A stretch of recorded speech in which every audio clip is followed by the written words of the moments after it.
here we are. You have a brilliant idea for a TV show. It's a goodish start, but you can't get a broadcaster to take your call unless you have the talent attached. And you can't get the talent to commit their names on paper unless you have a broadcaster interested. And even if you do get to that point, the agent will probably march in and demand 50% of the IP, and that is just the start. That is the accepted story, but is it true?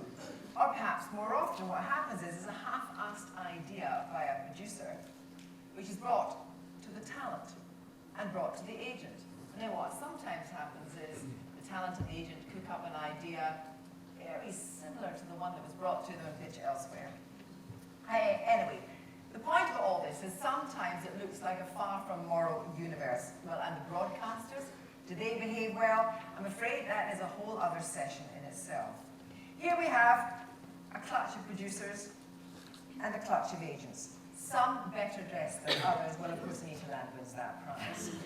But if Harry Hill was here, he'd sort out this standoff by making our panelists fight. But sadly, we couldn't book Harry Hill because he fell out with his agent. Nobody knows where to get hold of him.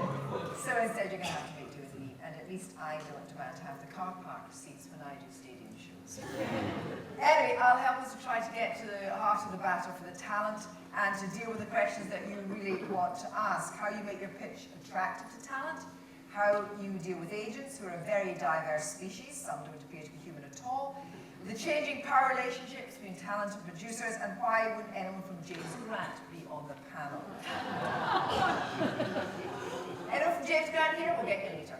Anyway, so who do we have? Craig Toller was at Tiger Aspect for many years and now heads his own company, Burning Bright. Legendary producer of high-octane talent, Ross Kemp, Joanna Lumley, Ruby Wax, Lily Conley, Tom Hardy. BAFTA winner Graham Stewart was trained at LWT how to work with some of the starriest names in showbiz. He's now managing director of So Television, a company he shares with BBC Darling and actually a total darling, Graham Norton. He's also working with the wonderful Sarah Millican. Hannah Chambers is the first of our 3 agent stroke managers, and that's another conversation. Also in our roster, apart from Sarah Millican, who loves her, is the equally lovable Frankie Boyle, Jack Whitehall and Jimmy Carr, and the only thing she's not really quite up to speed on is tax advice. Richard Allen Turner is the co-founder and joint managing director of Avalon, one of the biggest artistic management companies in the UK. He has Frank Skinner, Lee Mack, Russell Howard, Russell Kane and countless others in his gang. He's also the exec producers of shows made through Avalon TV and Liberty Bell. And according to one of his clients, he could have you killed. Anita Land is one of the grand dames of the agent world. Her company, Cable Land, specialises in news and current affairs and specialist factual talent, including Jeremy Paxman, Louis Theroux, Nicky Campbell and John Sargent. She could kill producers and broadcasters with a steely stare. Now, we put together a series of clips to kickstart the conversations. The first is attaching talent. How do you get to them? There's some very good stuff going on, and there's some very bad stuff going on in pitches. Run VT. Do you want producers to come to you with a kind of fully formed pitch for your talent, or well, I think it depends very much on the level of talent. So I think that I think it's very hard to have a single rule there. For sort of star talent, no. My talent is developed enough to know what they want, and it's probably a waste of time for a producer to come to me with that because it's rarely going to be accepted. I think. What do you mean? Accepted by me and the talent, because we've got our own ideas, we've got our strategy, we've got people we want to work with. So you're much more likely to go to the producers and the broadcasters. Yeah. You don't want indies coming to you. It's not that I don't want to, but it's rare. I would say statistically, it's very rare that things would proceed because we have those artists have very full diaries. So you're almost a bit late, I suppose. For the artists for the talent that is newer or at the level where they haven't quite broken through, yes, of course, I love those approaches, and a good idea will absolutely get the phone call in the meeting, and we'll discuss it. So how did your relationship with Sarah Milligan come to So Television? How did that happen? Okay, well, I'm quite interested in this. Yeah, okay. Well, I've known Graham a long time. I have a huge respect for Graham. We get on very well. That aside, Sarah was at a point in her career where she could open doors, and I had the relationship direct with the BBC, where we basically had a pilot that was going to be commissioned, and I could effectively choose who I worked with. So you had a beauty contest sort of thing. You could have had a beauty I, contest. effectively, yeah, I suppose. And we effectively interviewed a handful of producers that I put in front of Sarah and say, who do we want to work with, and where who came out. That's my white bikini. Really? That's I mean, Anita, as far as you're concerned, do you ever have a situation, or do you find out about producers attaching your talent to ideas before they've come to you? Yes, I have had broadcasters get in touch with me and say, oh, I hear that X is really up for doing it, and it's the first I've heard of it. To be honest, it doesn't happen that much anymore. But I think my client base is a little bit different from Hannah's, so that some of the best series or documentaries that my clients have done over the years have come from producers. I've worked with Clive on, he's approached me, and clients have done projects with him. And John Sargent has made some fantastic series from ideas that have come from producers that we would never have thought of ourselves. But I think I work it's a slightly different area. Well, let's look at Avalon. Let's leave Avalon television aside. When people come to in a search of your talent, well, other producers from other indies come for your talent. They don't come for them anymore. They come all the time. I think it's a bit of a myth that we don't work with anybody else. Everybody else is doing something with Graham. I've got Russell doing something. These are all ideas that are brought either by the talent or by the production company. Yeah. I think the door is open. I think there's a different. I think this needs to be said that there is creative talent and then there's uncreative talent. And there's talent that has very strong ideas about what it wants to do and has a plan. And then there is talent that is talent and might bring some viewers to the table, but doesn't necessarily bring you anything editorially. So the people that I tend to work with are ones that are creative talent who have spent a long time learning their craft and want to see their vision on the screen as the priority. What if an indie brings an idea that think a broadcaster wants, they want your talent for it, but you think the indie idea is half-assed? What do you do with it? You'll tell them. But what if your talent quite likes the idea? And then there's a discussion to be had to see whether it can be kicked into a shape that will work. Well, what happens to the outgoing indie that you don't want to work with because it's a crap idea as far as they've made it? That's just the way it is. What about the fact that it might be their idea in the first place? You saying that I take their idea and you're going to sell it? It's a complete hypothetical. I don't do that. I would never dream of that because I don't need to. Right, well, how does that work from a producer's point of view? If you go with an idea, attach the talent to it, and it's kind of, there must be ideas that you have really, or do you really work on ideas really hard before you go to agents? Well, yeah, the trouble is there's so many different programs, so that if you're creating a panel show, then you quite happily go and say, right, Argumental, for instance, which we did, which we recast several times, and John was the host for the 2 series. That's a different idea because you're going to them. But if you're saying, if I'm working with Ross Kemp or something, then the relationship will come out of me going to him, and then we're working together because he trusts me. So the trouble is you can't. It's very difficult to discuss it without, because each program is so different. And Frank Skinner will have. Frank's had a huge long career, and so he'll have a really strong idea of how he wants his career to progress. That's not to say you won't then step out of that trajectory and do Room 101, which is a hatred. You'll work for an established show, But lots of people go on, Russell Kane is doing a project that was brought to me by Talkback. Yeah. Do they do different ways? Yeah. It all comes down to, everyone's different. I think it doesn't do us any favours in the session to just view it that there's a battle going on.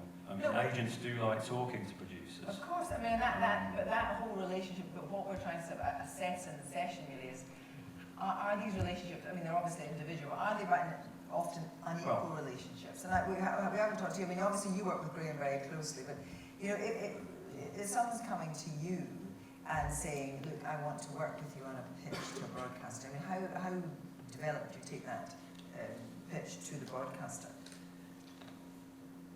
Can I go back to what the basis of this is, and I take Richard's point about it not being a battle. No. The central point of this is the talent. This is the currency of television. These are the people for whom everything is built. Yeah.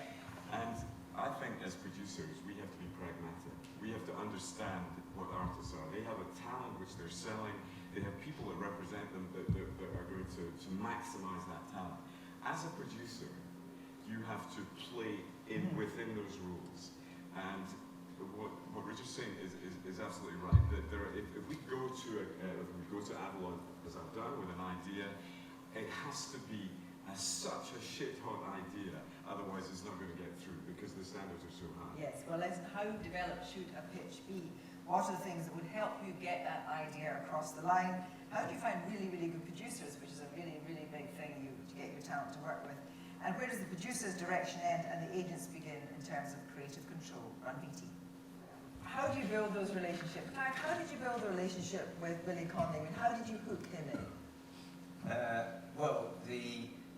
I hijacked an idea when I was working at the BBC for Janet of putting Joanna Lumley on a desert island, and then I worked out quite quickly that if you basically starve talent and you look after them, you can build a very good relationship with them. So I put Billy in the Arctic, and now we're working with him again, and my producer who was working with me did Route 66. So that's a sort of different relationship because I was working with Ruby Wax and I had to work at the BBC in between. So I used to, and then we did these series of one-offs, but actually doing those one-offs meant that you spend a lot of time with these people and then they start to trust you, you become friends. You were talking about your relationship with Graham and So Television, but how important is the quality of the producer that you know your talent's going to have to work with?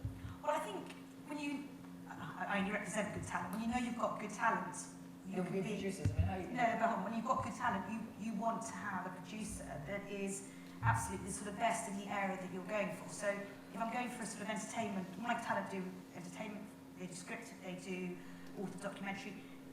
There are a very small number of good producers in each genre, and it's my job to know who they are, and I suppose I would have meetings with maybe just 3 people who are the best in that genre.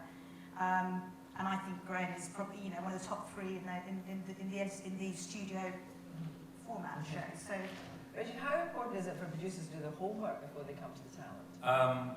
Well, I think Jamelia picked up on that, and I think it is a very important point. I mean, I wouldn't recommend approaching a recovering alcoholic with the idea of them hosting a wine tasting program. That isn't very clever and is just going to get discarded straight away. I absolutely agree. I get really annoyed when I get a kind of only semi-fleshed out proposal that hasn't got real meat on it and doesn't really fit the client. I think that the point that was being made there's a lot of can you fill in the gaps for us. And what would you like to do? but often as well, I get them wanting so-and-so, and they go, oh, well, who else have you got? And so it's that thing of, you go, okay, I can put them in, but it's not the best fit. And I think there is that crowbarring attitude, which, and there's no blame there. We're all to blame there. We're all trying to crowbar our talent into formats that maybe don't quite fit, and producers are trying to do that, but the result isn't as good. And I think sometimes it works though. Sometimes it can work, yeah. Ross Kemper's Gangs only because AA Gill turned it down at the last minute, and then Sky panicked and rang up Ross, and then did a show on Guns, and then from there he said, well, I should do a program on gangs. But how Pat Llewellyn tells the story of how the broadcaster wanted to, the agent wanted to change Jamie's image, so he didn't want his nan to be on the telly with him. And the producer said, no, this is not going to work, it's much better to keep him that way. And the producer was right. So sometimes it's a tussle between the producer and the agent about how that talent is presented. I mean, is that always a productive relationship? Well, I think it is. I think everything is born out of creative tension. That is people get worried about things, and people talk. We were talking about Avalon, and people say they're so hard to deal with. It's because they have high standards. The creative tension that exists, particularly between an agent and a producer. You're not hard to deal with, are you? No, it's not. Unless I'm killing someone. But Again, I come back to this thing, which is that this is what we're talking about here. The talent is the central point. Now, an agent has a very particular view of what their talent can do, and I think a lot of producers have the wrong view of what a talent can do. And an agent, a smart agent, spots that. But when you get to the point where a good producer and a good agent are working together with the talent who's also contributing, that's when it gets good. But it only happens occasionally, yeah. But when it does, it's great fun. Yeah, and It's really great. Yeah. But there are, I mean, presumably there are producers that just by reputation, or companies by reputation, that you would keep your talent away from. I'm not asking you to name them, but they'll name them. Yeah.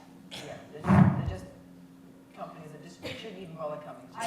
There's companies I've dealt with where they think that the format and the idea is way more important than the talent, and that disrespect for the talent is so apparent that I wouldn't go back when I had a choice. I would go back. Occasionally you don't have a choice because sometimes things don't work out that way because your talent wants to do a certain idea and it's their idea. But and particularly specialist factual, presumably the talent that you have, hugely reputational, as comedians have as well, but you have got to be extremely careful. Oh, yes. So have you any bad experience? No, because I think, again, like Hannah, I've always, you've done your due diligence, and mainly you're working with the same production companies over and over again because you've had such good experience. And if occasionally a client of mine does say, I really fancy doing this, then I'll think, who's the best company to go to? Because I know that I'll be able to trust them, and I mean that's that's mainly the reason I've not set up my own production company, because I really think my clients are best served depending on what they want to do. Which is where we're going to come on to that very much, so because you take a different view from some others in terms of whether you should be setting a production company or not. But let's now look at the whole question of working with talent and the question of taking risks. Our channels in India is reluctant to take new risks at the moment. There are fewer opportunities for new talent on TV, and of course there's differences in this between factual and comedy talent. And where are the nursery slopes now? In terms of nursery slopes, if you look at nursery slopes, you look at children's television this afternoon, you look at all the people that came out of that, as we were saying, Holly Willoughby's and today. Is there a reluctance, do you think, among the broadcasters and indeed the producers to develop new talent when they've got such stellar talent already? Yes, there is, because this is an era of conservatism in television commissioning. There's a high fear factor. That is what everyone's talking about there. And it's interesting to hear the word bravery. I sometimes would use the word stupidity, because there is a reason why some people are good at television and some people aren't. And for some people it's a natural, innate ability. But for most people, I think Richard touched on this, it's a craft thing, it's a learning thing. But I absolutely agree that you see too much of the same people all the time. Yeah, because that innate conservatism means that what happens is you have somebody who's doing extremely well, and then it's, can you find a vehicle for them?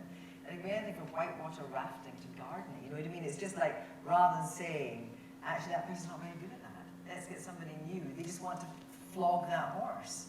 Well, this happens. There's a lot of that goes on. I'm hoping that we're thinking about really important talent, really qualified talent, where instead of grafting formats onto them, and that's always going to happen, but that formats come from within the talent. And sometimes they don't realize it, but you look at the talent and then you build it out. And that is, to me, the way of making good television. Yeah, and that I mean, a lot of your talent, as you say, comes up with very good ideas, which is, we'll come on to talk about IP later. But, bringing new talent on, is it tough?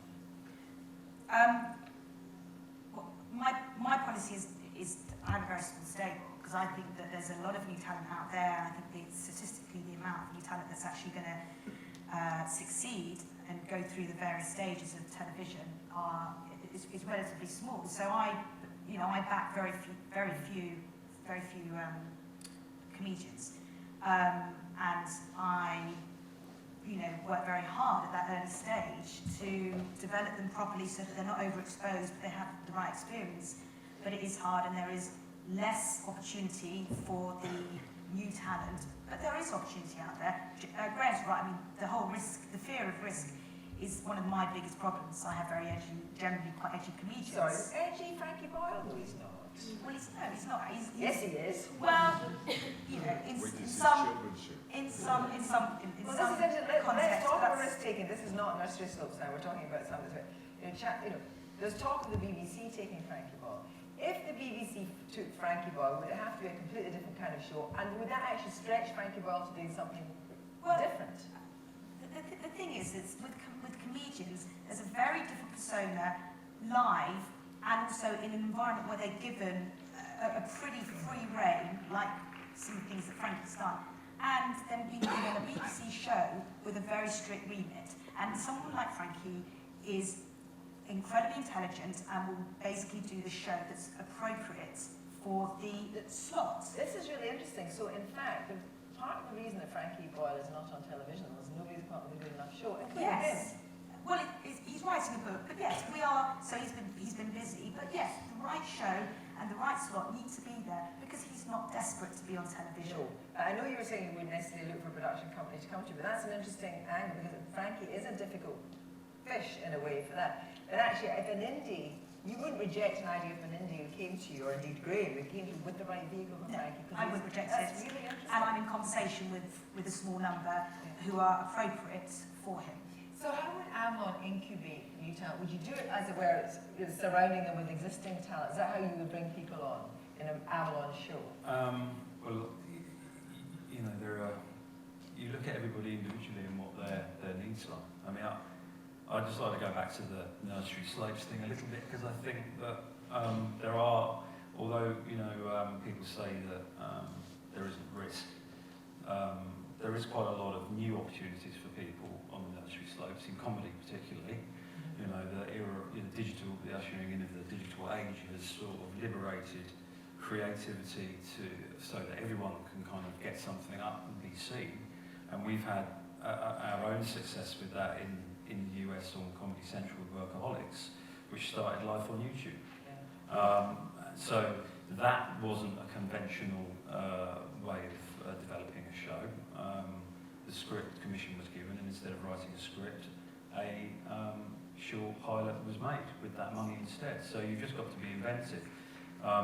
And, you know, in terms of risks, I think the risks are taken by, you know, I think the BBC is able to take risks because it's in an easier position to kind of like do so. The commercial channels have the pressure of their advertisers and stick with what is working. And maybe the problem is that they kind of get comfortable and they're not able to have creative renewal maybe in tandem with that. Then what they find is that the thing that was the big hit dries up and suddenly they're taking much bigger risks because they're throwing everything with a throw of the dice hoping it's going to happen. It's very high, you know, highly looked at, they make a big splash about it and it tanks. Then what happens is that there's the atmosphere of fear starts all over again, so then the risks aren't taken.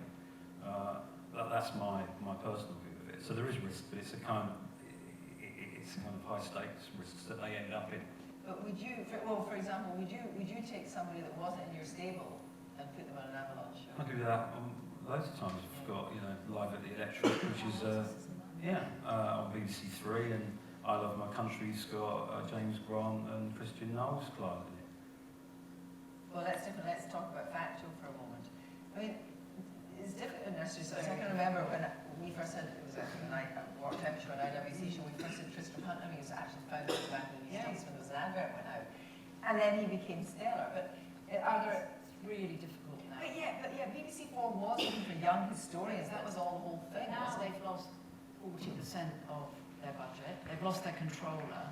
Richard Klein was a fantastic promoter of new talent, and I now worry about where my new, our authors, our new historians, new, specialist factual people are going to, whether is Janice going to even look at them? Is she going to have time to look at them? Is there going to be another controller of BBC 4? I mean, Well, the answer is probably no. yeah, probably no, and that's a real concern. I mean, in terms of news and current affairs, I'm not taking on any new clients, partly because I've got, like Hannah, I want to concentrate on the ones I've got, but for the young authors who are writing unusual books, different history from a different perspective. It's really, really tough to get broadcasters interested in a documentary. And let's now move on to talk about talent-led production companies or talent-partnered production companies and the power shifts between the talent, the agents and the broadcasters, and indeed conflicts of interest. How can you get it right? On VT. Avalon TV, Off the Curb TV, but you've decided not to go down that route. Well, Why? I might in the future, but This is a scoop. well, no. I mean, I have a production entity that we make our own DVDs, but I don't do television programs for two reasons. I think, I'm not an experienced exec producer. I know what I'm good at, and I haven't got that experience. And I think that in years to come, it's something that I might do because there's pros and cons. But I think, you know, I don't believe that you can suddenly go from being a talent agent to suddenly being an expert producer overnight and think that you're good enough for your talent.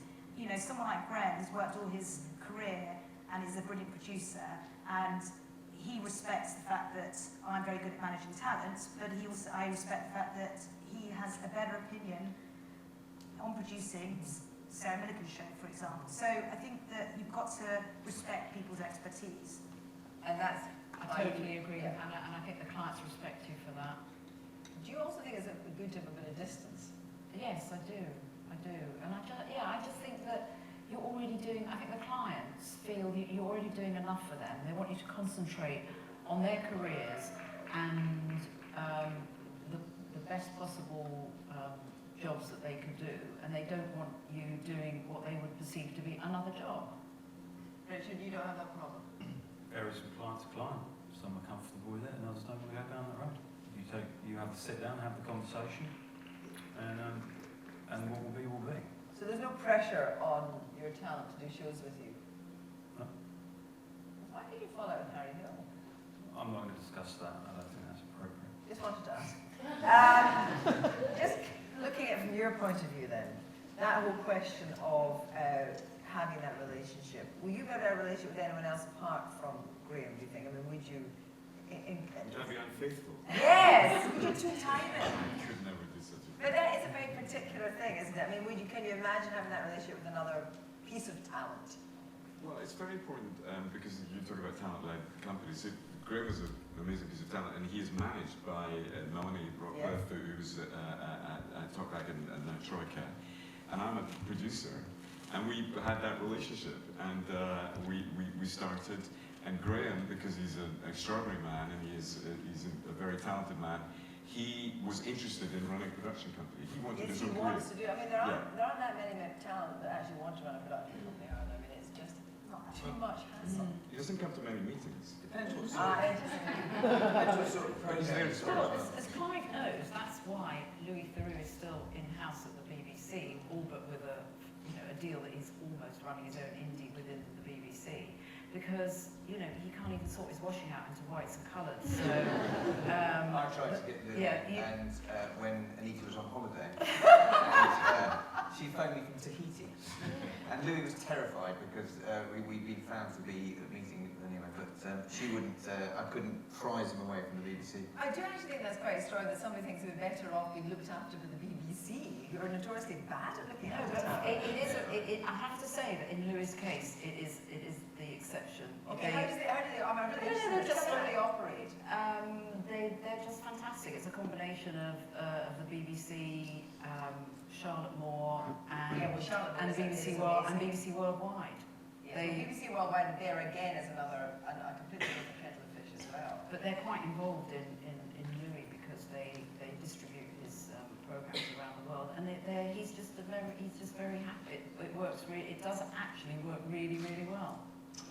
My company's backed in part by BBC Worldwide, and when we were setting up, they didn't want me to be aligned with any one particular talent because they found that it's hard for those production companies to grow beyond that talent.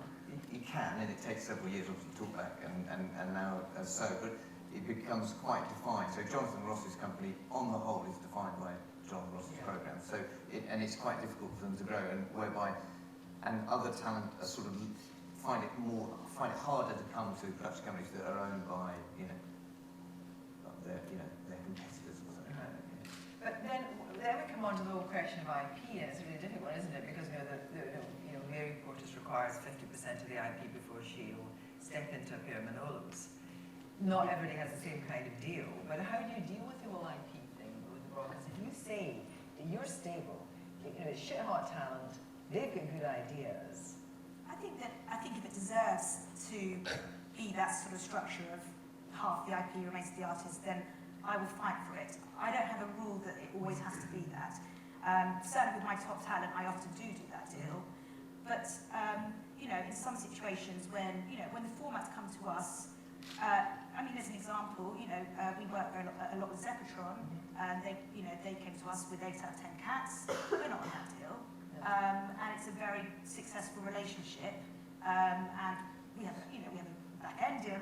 We don't have that sort of structure. So I think you've got to be careful of always insisting, because I think you can actually lose out. Your talent can lose out on very good ideas because it's just not feasible to go down that route. Is it just not feasible to go down that route sometimes as well for you guys? You just have to be pragmatic. But I think if the talent is actually contributing something of substance, why should they not benefit from it? None of us would be in a job without them. Let's not forget that. And are you, interested in everybody view this, are you prepared to walk away from a deal? Quite often. Absolutely. If it's not right for the client. Well, this is a different thing in fact, and again, of course, because quite often you're stable. I may be making a television program on the back of a book that they have produced, right? So that's their hard work, as opposed to a bolt-on presenter who then becomes probably more expert during the time. So presumably the IP stuff is with the form. Yes, often they'll require a book in order to Do this.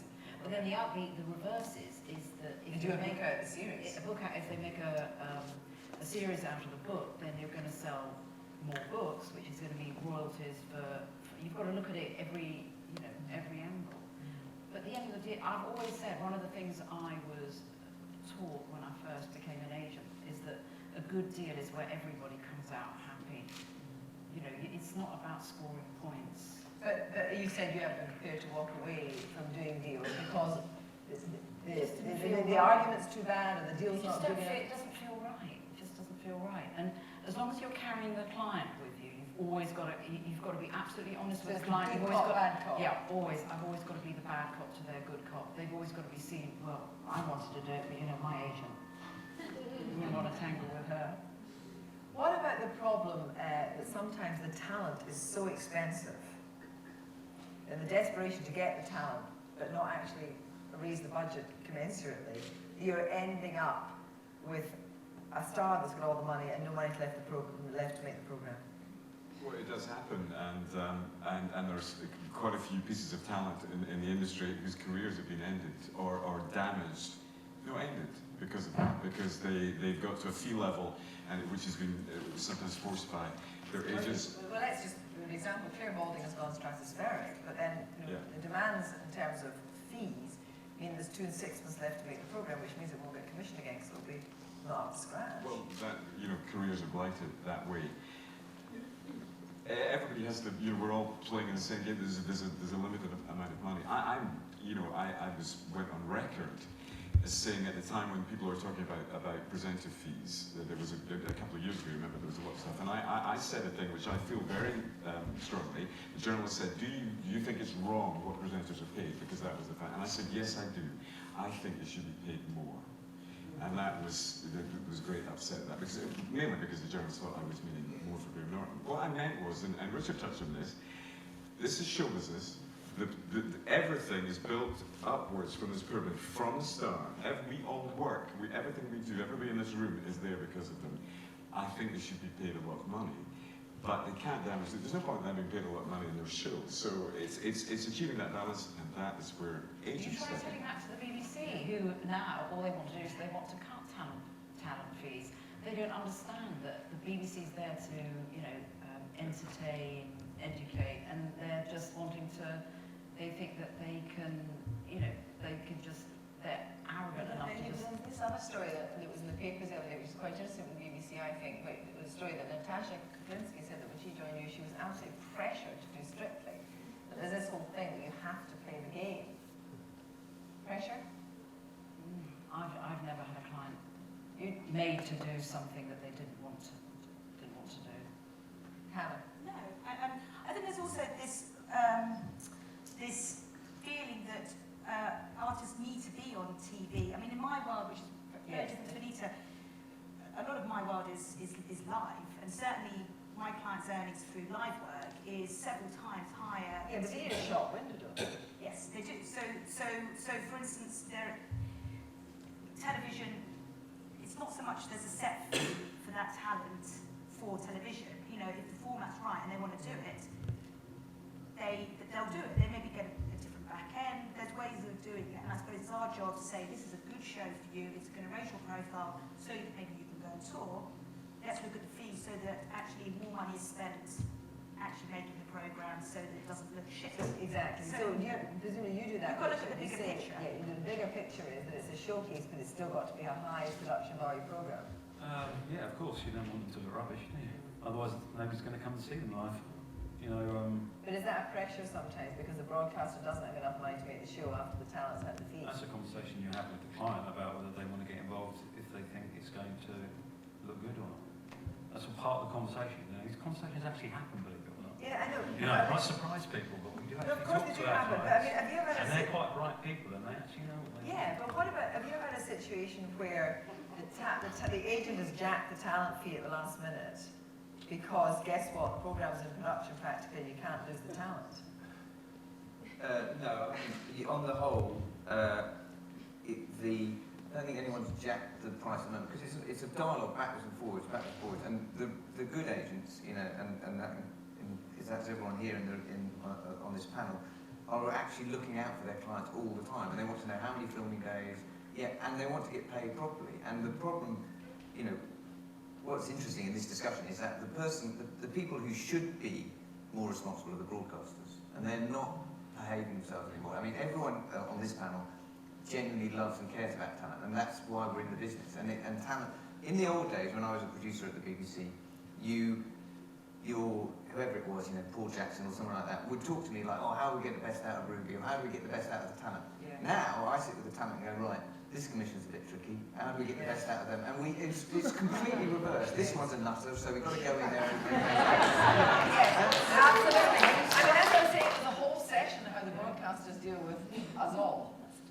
Yeah, no, but it's completely flipped around in 20 years, and that actually, because talent have an amazing ability. They wouldn't be talent if, you know, the word talent is the reason why they're talented, because they survive. You know, I mean, I will make a shit program, but if talent makes a shit program, they're sort of fucked for 2 or 3 years. You know what I mean? And the best way of dealing with talent, and quite a lot of young producers, I don't think, have grown up to deal with talent the best way. You know, I've dealt with talent who have bonkers ideas, and the worst thing to do is to say, no, you don't think you do that.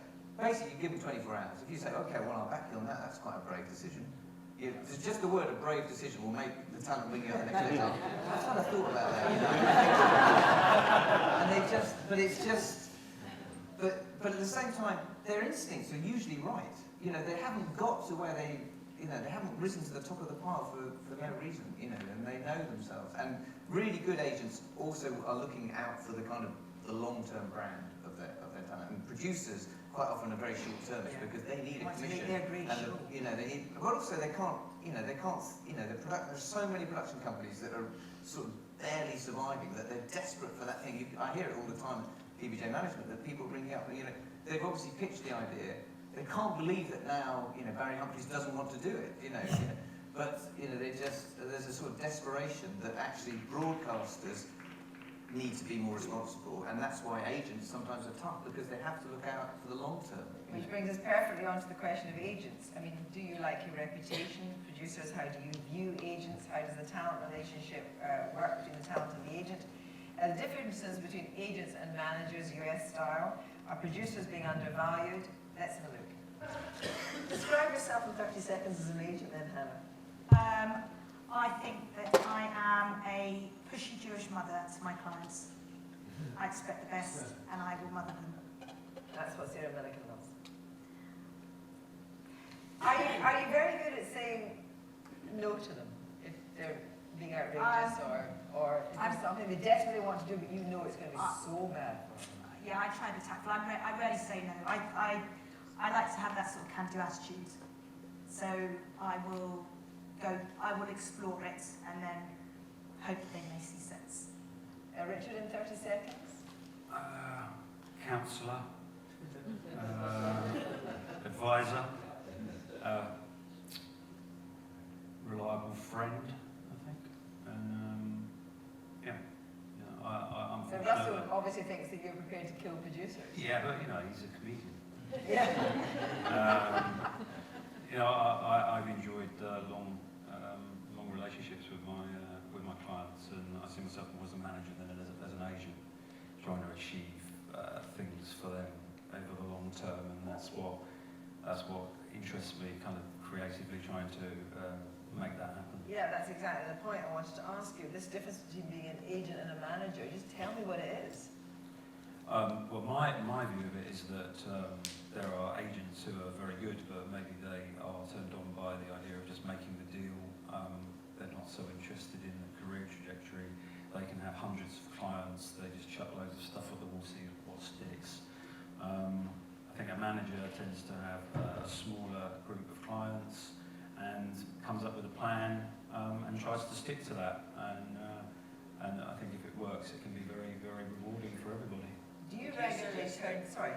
You suggested Russell dressed as Baywatch and did the interview in the library. Do you turn down would-be clients because you feel that you're not the right person for them, or that not that they're not talented enough, but you don't have enough time to develop that talent? I think it just depends where you are at a certain time, whether you've got to feel that the fit is right and that you can actually have a meaningful kind of dialogue with them and a relationship. Really. Iron Fist and a Velvet Glove, that kind of stuff, it would obviously be a I always say I go to the ends of the earth for my clients. I'm there 24/7, and if I feel that it's an injustice done to them, I feel like it's an injustice done to me. And she stole my expression, is that I'm a pushy Jewish mother. I think they like it too. Well, you're clearly not a pushy Jewish mother. I mean, you're a producer as well, but you actually look after and help Graham. He's got his own management team, he's got his own agent. What do you look for in an agent? I think it's very important that not just looking for, we as producers, we have to have relationships with agents. Agents are human beings, I discovered. And you have to have a relationship with them because it's a trust thing over the years. The reason that we work together is because we trust each other, because we're in the same business, we're working together, and you have to understand what everyone's job is.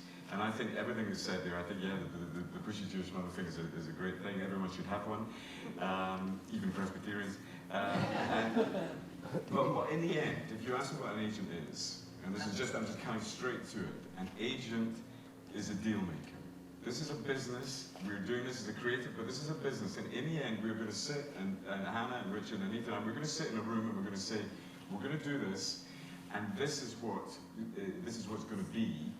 The broadcaster is going to be saying what they think, because we're better than the broadcasters at doing deals. That's the reality now. So in the end, we're going to sit in a room and we're going to do a deal, and you know what? That is a positive, constructive thing, and it's the business that we do, and if you're good at it, like these people are, the clients get rich, and we get good shows. Hi, good agent. I think a good agent is much more than the deal. I think the deal is just the first little bit, and then once that's done, the best agents, are representing their client, but you'll be able to ring them up and say, I need to try and get her or him to do this. When I used to work with Ruby a lot, I used to be able to bring Maureen to that any day and night. But at the end of the day, I knew Maureen was representing Ruby, but she would work with me and we would work together. Your manager as well, though. I mean, We are, I mean, I I see see myself as a manager. It's, I think An agent's the wrong word because otherwise talent would just have lawyers, But so it's not about the deal at all, really. I mean, it is about the deal because obviously we need to have the best deal and make sure we're comfortable. But that's just, that's just the bit that you get out of the way.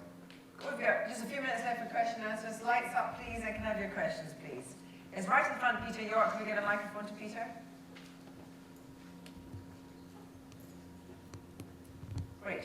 Just a quick observation. If you come out of a conventional business background to idea-led television, because I don't know about Star, personality-led television, and you see the array of production companies, you think this is going to be an intelligent market, and it was daft as a brush. And all those people, tremendously fragmented, a lot of people working out of rooms in Muswell Hill, did not know how to pitch an idea. I knew how to pitch the idea better than they were, and I was very, very shocked by this.